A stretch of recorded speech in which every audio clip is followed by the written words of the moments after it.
Assalamualaikum warahmatullahi wabarakatuh. Bagaimana kabarnya hari ini anak-anak?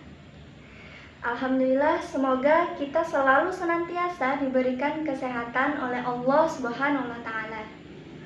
Nah, sebelum dimulainya pembelajaran kita pada pagi hari ini, alangkah baiknya jika kita memulainya dengan pembacaan doa di rumah masing-masing ya. Baiklah, berdoa dimulai. Bismillahirrahmanirrahim. Amin.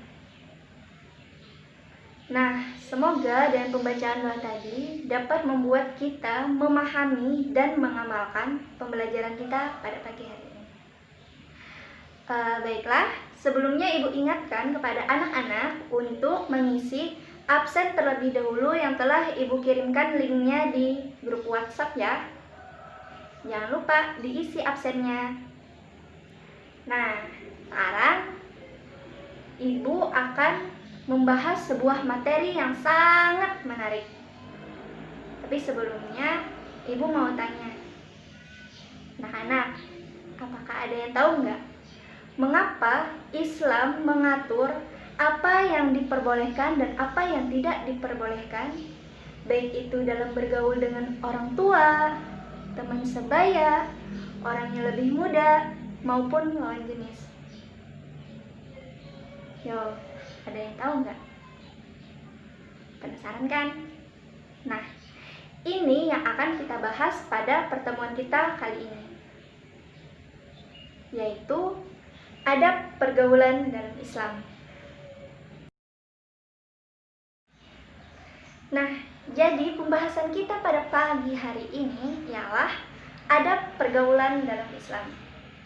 Nah, dan yang akan kita pelajari di sini ada 4 materi. Yang pertama, pergaulan terhadap teman sebaya. Yang kedua, pergaulan terhadap orang yang lebih tua.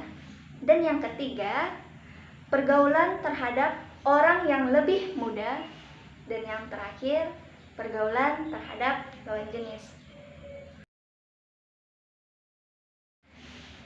Nah, memasuki materi yang pertama, yaitu pengertian pergaulan dalam Islam.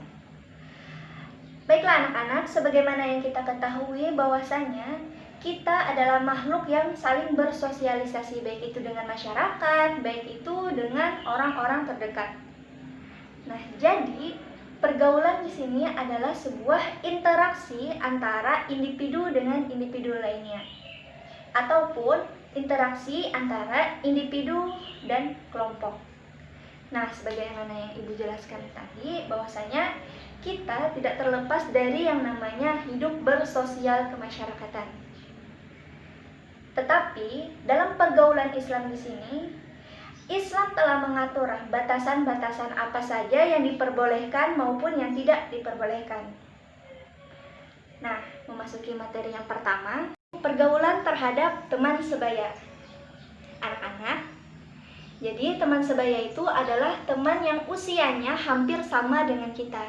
Contoh misalkan seperti kalian kelas 12, itu semuanya hampir sama. Nah, dan yang itu yang dikatakan dengan teman sebaya. Adapun adab-adab pergaulan teman sebaya di sini, yang pertama, kalian harus saling menyayangi dan mencintai. Maksudnya bagaimana? Jadi di sini kalian harus saling sayang menyayangi dan saling mengasihi dan mencintai. Nah, apabila salah satu di antara teman kalian melakukan suatu perbuatan yang tidak baik, maka disinilah peran kalian, bahwa kalian membuktikan kalian mencintai dan menyayanginya, untuk kalian memberikan nasihat supaya dia tidak terjerumus ke dalam pergaulan-pergaulan yang dapat merugikan dirinya sendiri. Nah, itulah yang dikatakan dengan tanda sebagai kita menyayanginya. Dan yang kedua, kita harus saling mengasihi. Kurang lebih sama seperti yang Ibu jelaskan di awal, bahwa kita jangan pernah untuk membiarkan teman sebaya kita melakukan suatu perbuatan yang tidak baik. Jadi, peran kita sebagai teman yang baik untuk mengajaknya kepada kebaikan. Yang ketiga, kita tidak boleh saling bermusuhan terhadap teman sebaya. Nah, jadi kalian dilarang untuk berkelahi ya, akan tetapi kalian diperintahkan untuk saling menyayangi dan Yang kedua yaitu pergaulan terhadap orang yang lebih tua. Anak-anak, orang yang lebih tua di sini adalah orang yang usianya di atas kita. Bisa itu kakak kita, sepupu kita, orang lain, atau orang tua kita sendiri. Nah, kita wajib untuk menghormati orang yang lebih tua, terutama orang-orang terdekat kita seperti orang tua kita sendiri. Adapun adab yang harus kita perhatikan pada saat bergaul dengan orang tua, yang pertama, kita tidak boleh berkata-kata kasar terhadap orang tua. Karena apa? Karena orang tualah yang telah membesarkan kita, mulai kita dari kecil sampai kita besar seperti sekarang ini. Itu tidak terlepas dari perjuangan dan kasih sayang orang tua. Yang kedua, kita harus segera menyegerakan apa yang diperintahkan orang tua kita, kecuali orang tua memerintahkan yang tidak sesuai dengan syariat Islam. Maka wajib untuk kita menolaknya. Yang ketiga, kita harus berlaku sopan dan santun. Tidak hanya dengan orang tua, maupun dengan kakak, ataupun dengan yang lain, kita harus tetap berperilaku sopan santun. Karena kita tidak boleh menyakiti hati orang yang lebih tua. Nah, yang ketiga yaitu pergaulan terhadap orang yang lebih muda. Anak-anak, tadi kita sudah membahas mengenai orang yang lebih tua. Jadi, orang yang lebih muda di sini adalah orang yang memiliki usia di bawah kita. Bisa jadi adik kita, bisa jadi orang yang memiliki jarak jauh usianya dengan kita. Maka itulah yang dikatakan orang yang lebih muda. Nah, dalam bergaul dengan orang yang lebih muda di sini, yang harus kalian perhatikan adab-adab bergaul dengan orang yang lebih muda. Yang pertama, kalian harus saling menyayangi dan mengasihi. Sama seperti adab bergaul dengan teman sebaya, kalian harus menganggap orang yang lebih muda ini seperti adik kalian sendiri. Kalian harus menyayangi. Ketika dia berbuat salah, kalian wajib untuk menegurnya. Yang kedua yaitu kalian tidak boleh saling bermusuhan. Karena apa? Karena kita sebagai orang yang lebih tua daripada orang yang lebih muda tadi, kita harus memberikan contoh yang baik terhadap adik-adik kita. Yang ketiga, kita harus saling menyayangi. Karena orang yang lebih muda bisa jadi kita anggap sebagai adik kita sendiri. Ketika dia melakukan sebuah kesalahan, maka wajib untuk kita menasehatinya, membuat dia tersadar dari kesalahannya itu. Nah, Ibu harap kalian tidak membiarkan orang yang lebih muda ketika melakukan sebuah kejahatan atau sebuah berperilaku yang dapat merugikan dirinya sendiri. Maka kalian harus menegurnya. Ya, walaupun kalian tidak memiliki kekerabatan yang sangat dekat dengannya, akan tetapi karena dia orang yang lebih muda daripada kita, maka wajib untuk kita saling menasehatinya. Nah, sekarang pembahasan yang terakhir, yaitu pergaulan terhadap lawan jenis. Pergaulan terhadap lawan jenis adalah merupakan interaksi antara perempuan dan laki-laki. Maka inilah yang dikatakan dengan lawan jenis. Islam tidak melarang pergaulan terhadap lawan jenis, akan tetapi ada batasan-batasan yang harus kita perhatikan ketika bergaul dengan lawan jenis. Yang pertama, adab bergaul dengan lawan jenis menutup aurat. Nah, sebagai orang muslim, terutama bagi perempuan, maka diwajibkan untuk menutup aurat. Karena menutup aurat ini wajib bagi setiap muslimah ketika dia sudah balik atau sudah menstruasi. Nah, jadi tidak ada alasan ya untuk kalian tidak berjilbab. Karena Allah Subhanahu wa taala telah berfirman yang mana berbunyi, Bismillahirrahmanirrahim. Ya ayyuhan nabiyyu qul li azwajika wa banatika wa nisa'il mu'minina yudnina 'alayhinna min jalabibihin.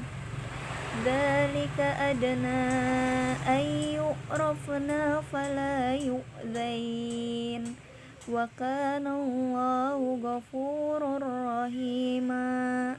yang artinya, "Wahai Nabi, katakanlah kepada istri-istrimu, anak-anak perempuanmu, dan istri-istri orang mukmin, hendaklah mereka menutupkan jilbabnya ke seluruh tubuh mereka.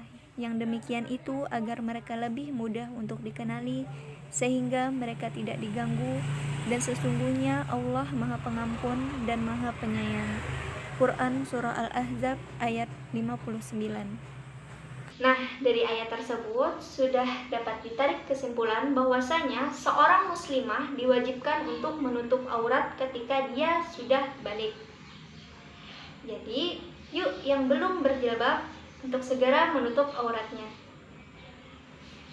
Yang kedua yaitu tidak berdua-duaan. Nah, Islam tidak melarang kita bergaul dengan lawan jenis, akan tetapi di sini ada batasan-batasan apa yang diperbolehkan dan apa yang tidak diperbolehkan.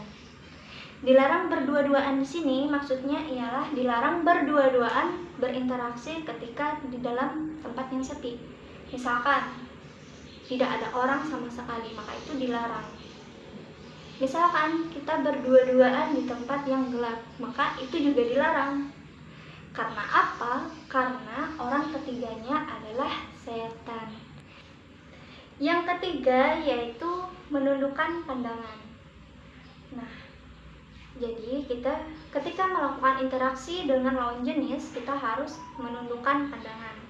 Karena apa? Ditakutkannya terdapat syahwat-syahwat yang dapat membuat ketertarikan antara laki-laki dan perempuan. Dan yang terakhir yaitu menjaga batas intensitas komunikasi dengan lawan jenis. Nah, jadi ketika kita melakukan interaksi dengan lawan jenis, maka yang harus kita perhatikan, jika kita melakukan interaksi yang bermanfaat, maka silahkan dilanjutkan. Akan tetapi jika tidak menimbulkan kemanfaatan atau jika tidak terlalu penting, maka wajib untuk kita meninggali. Karena apa? Karena ditakutkannya kita dapat menimbulkan syahwat atau ketertarikan antara laki-laki ataupun perempuan itu tadi. Maka ketika kita melakukan interaksi yang tidak ada kepentingan, wajib untuk kita meninggalkannya. Nah, dari materi tersebut, jika ada yang kurang paham atau kurang dipahami, kalian boleh untuk bertanya kepada ibu di WhatsApp ya. Baiklah, karena waktu kita juga hampir selesai. Di sini, sebelum Ibu menutup pembelajaran kita pada pagi hari ini, Ibu ada tugas untuk kalian kerjakan di rumah dan dikumpulkan pada minggu depan. Dikumpulkan dalam bentuk PDF ya, dikirimkan ke Ibu. Nah, jadi tugasnya ada di halaman 48, ada 10 soal yang wajib kalian jawab. Nah, itu kalian ketik dan dikumpulkan pada Ibu. Baiklah, untuk mengakhiri pertemuan kita pada hari ini, marilah kita sama-sama mengucapkan hamdalah. Alhamdulillah. Semoga apa yang telah Ibu sampaikan bisa kalian pahami dan bisa kita amalkan dalam kehidupan sehari-hari. Nah, wabillahi taufik wal hidayah. Wassalamualaikum warahmatullahi wabarakatuh.